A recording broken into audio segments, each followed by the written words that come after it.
Shalom Bapak Ibu Saudara yang dikasihi Tuhan. Mari bersama saya kita berdoa terlebih dahulu. Jika sebentar siraman rohani akan sama-sama kita nikmati. Kiranya sekali lagi kebenaran yang datang daripada Tuhan itu boleh meneguhkan hati setiap Bapak Ibu Saudara dimanapun Bapak Ibu Saudara berada. Mari kita berdoa. Bapa dalam surga yang kami kenal dalam nama Tuhan kami Yesus Kristus, kami bersyukur untuk segala kebaikan Tuhan. Tak henti-hentinya kami mengucap syukur, dan biarlah siang ini atau jam ini atau saat ini dimanapun kami sedang berada dan di waktu manapun ketika kami sedang melihat tayangan ini, boleh jadi berkat kebenaran yang kami dengar, boleh meneguhkan kami, kebenaran yang kami dengar boleh menjadi kekuatan buat kami. Dalam nama Tuhan kami Yesus Kristus kami berdoa. Amin. Bapak Ibu Saudara yang dikasihi Tuhan, hari ini atau saat ini saya ingin bersama-sama dengan Bapak Ibu Saudara merenungkan tentang sesuatu yang berbicara tentang berpegang teguh kepada Kristus.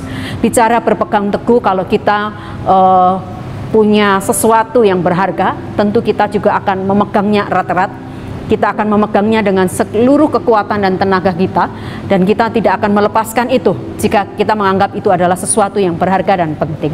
Sama sebetulnya ketika kita percaya kepada Kristus yang kita semua yakini kita sudah menerimanya sebagai Tuhan dan Juru Selamat dan tidak akan tergantikan oleh apapun, maka berpegang teguhlah, jangan pernah lepaskan Juru Selamat yang sudah menebus segala pelanggaran dan dosa kita.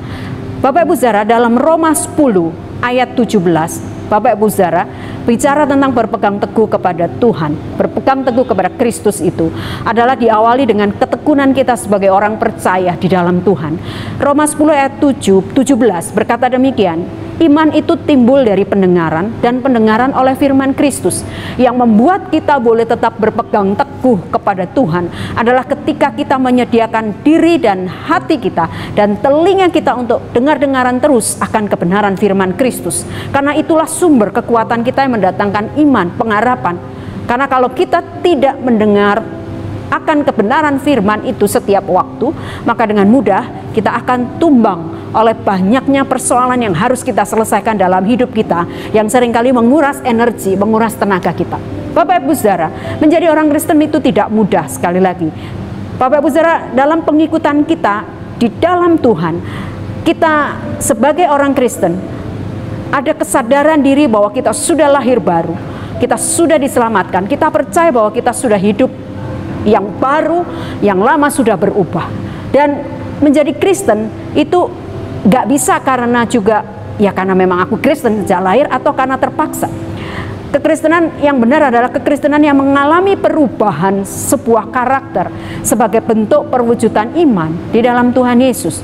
Dan ketika mengalami perubahan karakter ini, Bapak Ibu Saudara, ada di dalamnya kita sudah mengawalinya dan mengalaminya karena kita sudah melalui namanya kelahiran baru. Kita dilahirkan kembali menjadi sosok yang berbeda dari kita yang dulu. Nah, Bapak Ibu Saudara, sebab orang Kristen yang mengalami kelahiran baru di dalam Tuhan pasti mengalami proses menuju sifat-sifat yang baik dan imannya akan teguh di dalam Tuhan. Bapak Ibu Saudara, bagaimana kita bisa iman teguh teruji ketika kita dalam keadaan sulit?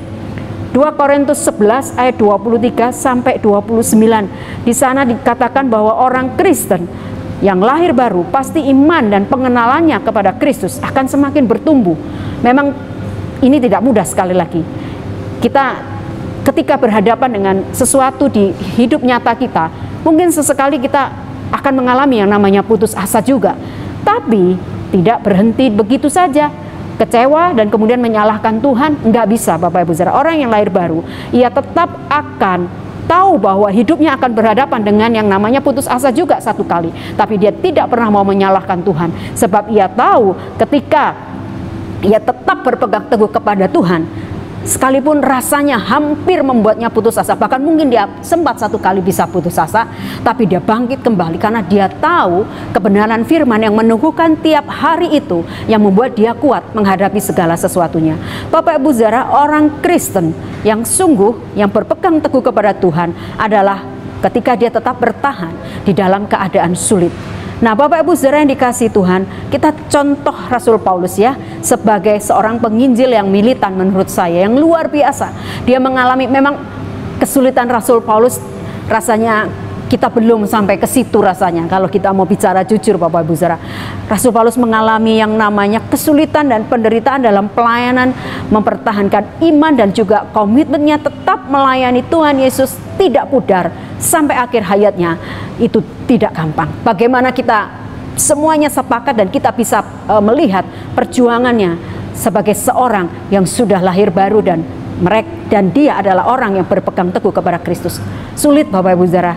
Rasul Paulus mengalami banyak hal yang sulit, tapi itu tidak melunturkan bagaimana ia tetap bertahan di tengah-tengahnya. Dan itu kuncinya adalah ketika dia tetap berpegang teguh kepada Kristus, tetap tidak lepas daripada pengharapan dia kepada Tuhan. Yang kedua, Bapak Ibu Saudara, bicara tentang orang yang berpegang teguh pada kebenaran Kristus atau kepada Kristus adalah dia yang tahan terhadap godaan dunia ini.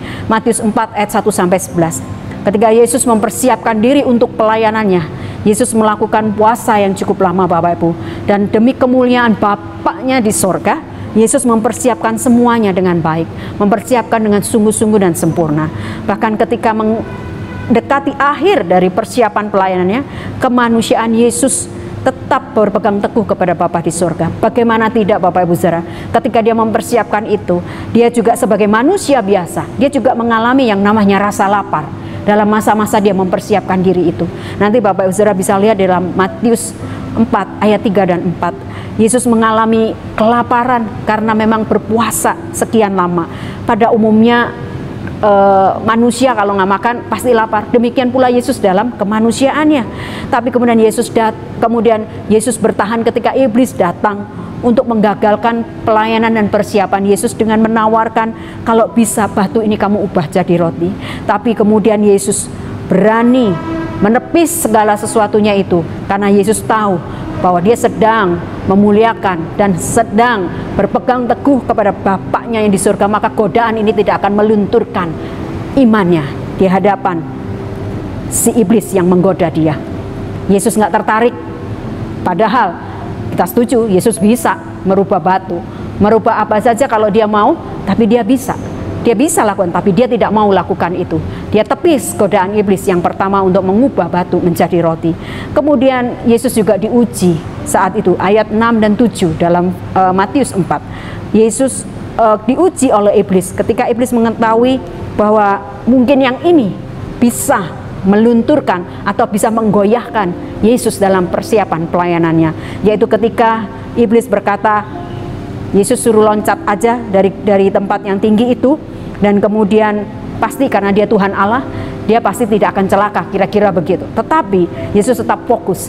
Yesus tidak mau, karena Yesus tahu iblis sedang menggodai dia, karena dia sedang diuji oleh si iblis, apakah dia orang yang berkuasa penuh. Nanti kalau Yesus berhasil menunjukkan kepada iblis, maka kemudian iblis akan berkata, hebat kamu, penuh kuasa dan lain sebagainya. Dan itu bisa merubah fokusnya kepada Tuhan. Fokusnya dalam mempersiapkan diri untuk melayani Tuhan. Dia tidak mau. Jadi yang pertama, Yesus sebagai manusia mengalami rasa lapar, dia digoda, tapi dia tetap komitmen menepis itu. Yang kedua, ketika dia diuji oleh si iblis untuk menunjukkan kuasanya. Dan yang ketiga, Yesus sebagai manusia diuji keteguhannya dalam ayat 9 dan 10. Kemegahan adalah impian banyak orang di dunia. Bahkan Yesus sebagai manusia pun tidak lepas dari tawaran itu Bapak Ibu Saudara. Tetapi karena Yesus hatinya adalah kepada Bapa di surga, maka dia tidak goyah dengan segala macam cobaan-cobaan dan rayuan daripada si iblis saat itu. Nah Bapak Ibu Saudara, demikian pula dengan kehidupan kita di dunia ini. Ada banyak godaan datang menghampiri hidup Bapak Ibu Saudara dan saya. Ada banyak sekali tawaran-tawaran yang nampaknya sepertinya tidak akan melanggar kebenaran firman. Tapi ketika kita tidak peka, tapi ketika kita tidak sungguh-sungguh datang kepada Tuhan dan berpegang teguh kepada Tuhan, maka kita bisa jatuh di tengah segala macam tawaran dan godaan dunia ini. Bapak Ibu Saudara, mari kita belajar saat ini, siang ini, jam ini, dimanapun dan di saat apapun Bapak Ibu Saudara sedang merenungkan kebenaran firman Tuhan ini. Mari kita belajar untuk tetap mendengar kebenaran firman itu, karena dari situlah iman kita timbul. Sekalipun ada banyak kesulitan, sekalipun mungkin ada banyak godaan, ada banyak tawaran, yang bisa meruntuhkan iman kita dan pengharapan kita di hadapan Tuhan, tapi kita dibentengi oleh Tuhan dengan kuasa-Nya karena kita selalu memperkatakan kebenaran firman itu dalam hidup kita. Mari kita belajar sama-sama Bapak Ibu Saudara. Saya pun juga tiap hari belajar, tiap waktu belajar, supaya keputusan, supaya tawaran, supaya godaan dunia ini tidak kemudian membuat saya jatuh, tapi saya tetap kuat. Saya minta kekuatan Tuhan, karena kalau kekuatan kita, kekuatan saya sendiri sebagai seorang manusia, itu bisa runtuh. Tapi kalau menyertakan Tuhan, saya tahu Tuhan pasti tolong saya. Saya tahu Tuhan pasti bimbing saya untuk menghadapi segala sesuatu itu. Tapi sepanjang kita mau tetap beriman dan berpegang teguh kepada Kristus sendiri, kiranya apa yang kita dengar boleh jadi berkat, dan mari kita berdoa di hadapan Tuhan. Bapak, terima kasih Engkau sudah tolong kami semua untuk sebentar dan sedikit waktu kami luangkan untuk mendengar firman-Mu. Tuhan, tolong kami di tengah banyaknya tawaran dunia, godaan, dan situasi yang sulit menghampiri kami.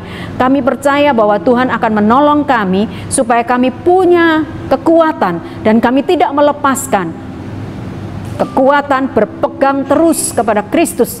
Dan kami mau Tuhan supaya kami tetap bergantung erat hanya kepada Tuhan sendiri. Tolong kami Tuhan, karena seringkali kami juga bisa jatuh, seringkali kami berubah setia, bahkan seringkali kami juga mulai melepaskan pegangan kami, dan kemudian kami menjadi salah langkah. Tapi kami percaya Kristuslah yang akan membuat kami tetap kuat.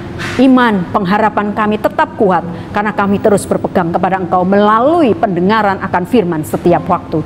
Dalam nama Tuhan Yesus, berkati seluruh jemaat Tuhan, berkati siapapun yang mendengar siraman rohani ini, apapun yang sedang mereka hadapi. Mungkin keadaan-keadaan sulit tertentu yang kami tidak tahu, mungkin tawaran godaan dari dunia yang bisa membuat mereka jatuh, tapi kiranya kasih setia Tuhan membentengi seluruh kami Bapa. Terima kasih, tuntun langkah kami dan buat kami tetap berpegang erat kepada Engkau sendiri. Dalam nama Tuhan Yesus kami berdoa. Amin.